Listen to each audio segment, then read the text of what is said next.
எங்கேயோ ஒருத்தர் கண்முழிச்சு பார்த்தா அங்கே ஒரு 6 அடி உயரமுள்ள ஒரு ஸ்விம்மிங் பூலில் மாட்டிக்கிட்டு இருக்காரு. அதோட தண்ணி கூட கீழே வழியாக உள்ளே போயிட்டு இருந்துருக்கு. அவர் எப்படியாவது தப்பிச்சிடலான்னு செவுத்த பிடிச்சி மேலே ஏற பார்க்குறாரு. ஆனால் கிரிப்பு கிடைக்காம தன்னோட நகை உடஞ்சி தண்ணிக்குள்ளேயே விழுந்துடுறாரு. அதுக்கப்புறமா அவர் எங்கிட்டு வழியாக தப்பிக்கலாம்னு சொல்லிட்டு தன்னோட ஏர்பட்டை எடுத்து மேலே போகலான்னு பார்க்குறாரு. ஹைட்டு பத்தாதனால அவரால் தப்பிக்க முடியலை. என்னடா பண்ணலான்னு யோசிச்சுக்கிட்டு இருக்க நேரம் அவரோட ஃபோன் ரிங் ஆகுது. எப்படியா தன்னோட ஃபோன் எடுத்தால் யாருக்காக ஃபோன் பண்ணி தப்பிச்சிடலான்னு நினைக்கிறாரு. அந்த ஃபோனை எடுக்க ட்ரை பண்ணிக்கிட்டு இருக்காரு. திரும்பி பார்த்தா ஒரு சத்தம் கேட்குது. திரும்பி பார்க்குறாரு. என்னடான்னு பார்த்தா அங்கே அவரோட வளர்ப்பு நாயான ஒரு நாய் உசுருக்கு போராடிக்கிட்டு மேலேருந்து தொங்கிக்கிட்டு இருக்கு. ஸோ அதை எப்படியாவது காப்பாற்றணும், அது தண்ணிக்குள்ளே வந்தால் செத்து போயிடுன்றதுக்காக இங்கேருந்து நீந்திக்கிட்டு போய் அவரோட பெட்டை வச்சு அந்த நாயை காப்பாற்றுறாரு. அதை காப்பாற்றின அதே நேரம் இந்த பக்கம் பார்த்தா தன்னோட ஃபோன் தண்ணிக்குள்ளே விழ போகுதுன்னு வேகமாக போய் அந்த ஃபோனை பிடிக்கிறாரு. இருந்தாலும் அந்த ஃபோன் நனைஞ்சிடுது. இதுக்கப்புறம் ஒன்றும் பண்ண முடியாதுன்னு அந்த பெட்லேயே படுத்து தன்னோட முயற்சியை கை விட்டு படுத்துடுறாரு. தூங்கிடுறாரு. கொஞ்ச நேரம் கழிச்சு அவளோட கேர்ள் ஃப்ரெண்டு வராங்க. அவங்க வந்துட்டு இவனுக்கு சர்ப்ரைஸ் பண்ணலான்னு சொல்லிட்டு அங்கேருந்து ஓடி வராங்க. அந்த தண்ணி கம்மியாக இருக்குன்னு அவளுக்கு தெரியாது. அங்கேருந்து அவன் ஓடி வந்து குதிக்க போகல நாய் குலைச்சிருது. உடனே நம்ம ஹீரோவும் கண்ணை முடிச்சுட்டு என்னடான்னு பார்த்தா ஹீரோயினி வந்துக்கிருக்கா. தயவு செஞ்சு குதிச்சிடாதுன்னு கத்துறான். அதே நேரம் அவள் கீழே விழுந்து தலையில் அடிபட்டு தண்ணிக்குள்ளே விழுந்துடுறா. ரத்தம் கொப்பளிச்சுக்கிருக்கு அவளுக்கு. உடனே ஹீரோவும் அவளை தூக்கிக்கிட்டு தன் பெட்டில் வச்சு அங்கேயே வெயிட் பண்ணுறான். நைட் ஆயிடுது. தண்ணி குறைஞ்சிக்கிட்டே வருது. ஹீரோவுக்கு என்ன பண்ணுறதுனே தெரியல. அவளுக்கு வேற ரத்தம் வருது. திடீர்னு பார்த்தா ஹீரோவோட நாய் பயங்கரமாக குளிக்குது. என்னடான்னு பார்த்தா எங்கேயோ இருந்தால் தப்பிச்ச ஒரு முதல்ல கரெக்டாக இவங்க ஸ்விம்மிங் பூல் பக்கமே வந்துடுது. அந்த நாய் அதுக்கிட்டேருந்து தப்பிக்கிறேன்ற பேரில் அந்த முதலையே தண்ணிக்குள்ளே தள்ளி விட்டுருது. ஹீரோவும் அவளை காப்பாற்றிட்டு இவனும் காப்பாற்றிட்டு உட்காந்துருந்தா மறுநாள் ஆகிடுது. அந்த தண்ணியெல்லாம் போயிடுது. அந்த முதலையும் அங்கேயே இருக்குது. அதோட வாய்க்குள்ள ஒரு டேப் இருக்குது. சரி அந்த டேப் எடுத்தால் இவளோட மண்டையில் கட்ட போட்டுடலான்னு சொல்லிட்டு அந்த டேப் எடுக்கலான்னு ஹீரோ போகிறான். ஆனால் நெருங்க ஹீரோவுக்கு பயம் அதிகமாகுது. எப்படியோ ஒரு வழியாக அந்த டேப்பையும் எடுத்துகிட்டு ஹீரோயினுக்கு தலையில் கட்டியும் போட்டு விட்டுறான். இப்படியே நேரம் போய்கிட்டே இருக்கு. ஹீரோவுக்கு ரொம்ப தாக எடுக்குது. திரும்பி பார்த்தா அந்த முதல்ல முட்டை போட்டிருக்கு.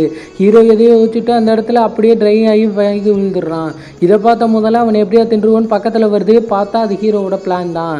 அங்கே ஒரு பாதாளத்தை திறந்து விட்டு அதுக்குள்ளே துணியை போட்டு அந்த முதலையை பிடிச்சிடுறான். பாதாளத்தையும் மூடிடுறான். அதுக்கப்புறமா நைட் ஆகுது. 2 பேரும் அந்த முட்டையை சமைச்சு 2 பேரும் சந்தோஷமாக சாப்பிட்டு அன்றைக்கி நைட்டை பொழுதை கழிக்கிறாங்க. அதுக்கப்புறமா ஹீரோ வந்து ஹீரோயினியை தோளில் தூக்கி எப்படியா நீ மேலே ஏறிடுன்னு சொல்கிறான். ஆனால் ஹைட்டு பத்தாமல் ஹீரோயினால ஏற முடியல. மறுநாள் காலையில் ஆகுது. அந்த முதல்ல வெளியே வருது. எங்கடா என் செல்ல குட்டிகளைன்னு போய் பார்க்குது. முட்டைகளை தின்னு அந்த படுபாய் பசங்களை திரும்பி பார்த்து கடிக்க வருது. அந்த முதலையை தடுக்கிறதுக்காக ஹீரோ ஓடி வந்து அந்த பாதாளத்துக்குள்ளேயே ஹீரோயினி தள்ளி விட்டு கதவை மூடி தப்பிச்சிடுறாங்க. மேலே ஏதோ ட்ரோன் பறக்கிற மாதிரி இருக்குது. உடனே ஹீரோவுக்கு சந்தோஷமாயிருது. மேலே வந்து பார்க்குறான். பார்த்தா அது சின்ன பசங்க விளையாடுற பேராஷூட் பொம்மை. இது என்னடா எனக்கு வந்து சோதனைன்னு ஹீரோ நின்றுக்கிட்டு இருக்கா. அங்கே ஏதோ துணிக்காய போடுற கம்பி இருக்கும் போல் அது வந்து பறந்து வந்து விழுகுது. அதை பிடிச்சிக்கிட்டே ஹீரோவும் ஏறலான்னு ஏற ட்ரை பண்ண அது கம்பியாக இருக்கனால கையை பூரா குத்தி கிழிச்சு விடுது. எப்படியா ஏறிடலான்னு நினைக்கிறான். பொத்துக்கடின்னு கீழே விழுந்துடுறான். இது என்னடான்னு பார்த்துக்கிட்டு இருக்க நேரம் காலை பிடிச்சி முதல்ல கடிக்குது.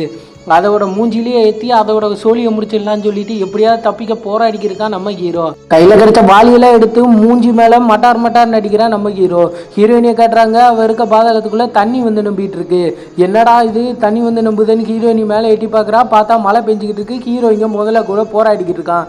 அவ இருக்க பாதாளம் நம்புது. ஹீரோவை அந்த முதல்ல கடிக்க வருது. பக்கத்தில் இருக்க ஒரு ராடு எடுத்து அதோட வாயை கட்டுப்படுத்திடுறான். இதை பார்த்து அந்த நாய்க்குட்டி என்னை காப்பாத்துன்னு கத்த அந்த நாய் வந்து தூக்குல தொங்கின மாதிரி அதோட கையில் கட்டி இருந்ததுல தூக்கில் தொங்கிடுது. இதை பார்த்து ஹீரோக்கு செம்ம கோவம் வந்து அங்கே இருக்க ஒரு ராஜை எடுத்து அந்த முதலையோட வாயிலே குத்தி ஒரு திருப்ப முதல்ல அந்த இடத்துல கண்ணு முடியுது. தொங்குன நாயை பிடிச்ச கயிறு மாதிரி ஏறி மேலே வந்துடுறான் ஹீரோ. இந்த பக்கம் இருக்க பாதாளத்தோட இன்னொரு பக்கத்தில் ஹீரோயினியை தூக்கி வெளியே போட்டுடுறான். அவள் தண்ணியை குடிச்சனால என்னமோ ஆயிடுச்சு போல் அவளுக்கு நெஞ்ச பிடிச்சி அமுக்கி விட்டு வாயிலெல்லாம் ஊதி அவளை காப்பாற்ற ட்ரை பண்ணுறான் ஹீரோ. ஹீரோயினி ஒரு வழியாக எந்திரிச்சிடுறா. இந்த படமும் இந்த இடத்துல முடிஞ்சிருது. ஸோ இந்த வீடியோ பிடிச்சிருந்தா மறக்காமல் சப்ஸ்கிரைப் பண்ணிடுங்க. இதான் நம்ம சேனலில் போகிற ஃபர்ஸ்ட் வீடியோ. ஸோ சப்போர்ட் கொடுங்க காய்ஸ்.